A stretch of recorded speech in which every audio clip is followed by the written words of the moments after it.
Page 76, Play It Pretty Duet. I love duets with expectations, so we're going to play this pretty. And there's a lot to this, so I'll play part one and then I'll explain it. 1, 2, 3, 4.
Before I even start to play it pretty, which I hope I do play it pretty, I look at the form. We have a little different type of a form here where we have an A section with a repeat. And instead of having a first and second ending, all we do is we play the repeat and then go on to the last two measures of our A section. Our A section really is 6 measures repeated. Again, those 6 measures and going on to the last 2 measures on the second line. Our B section goes all the way down to DS al coda, that's 8 measures, going back to the sign, which is at the first measure.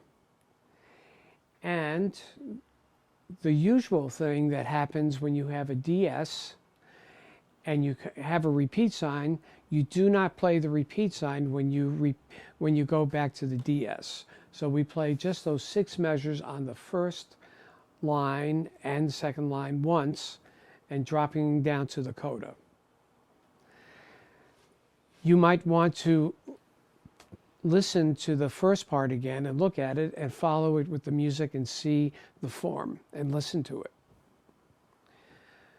We're starting with a pickup note. So we're starting at 1, 2, 3, 4, 1. And what I did a little differently with this melody in the first section, in the A section, I played it differently. I played the notes the same with my left hand, but a couple of times I did not pick the next note. I hammered on. I did a hammer on. So one of the times I did this.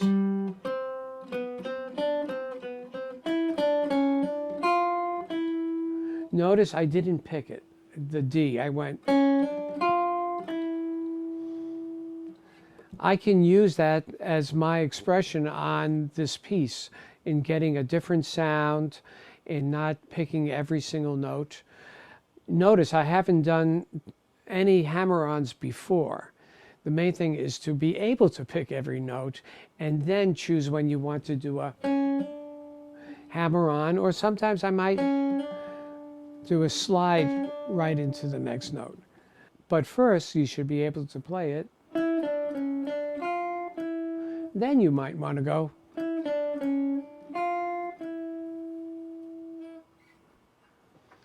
Make sure you count all the ties.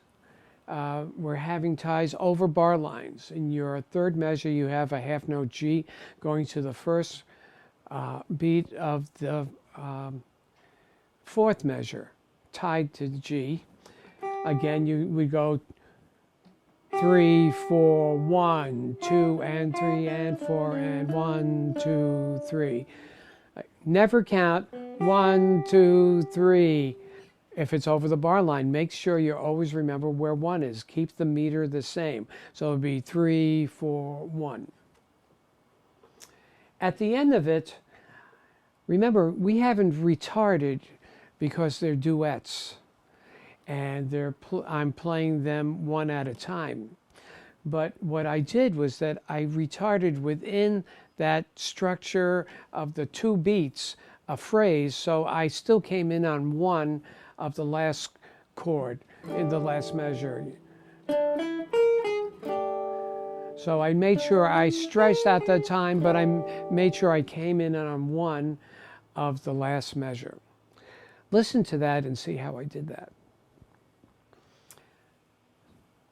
Your turn to practice this.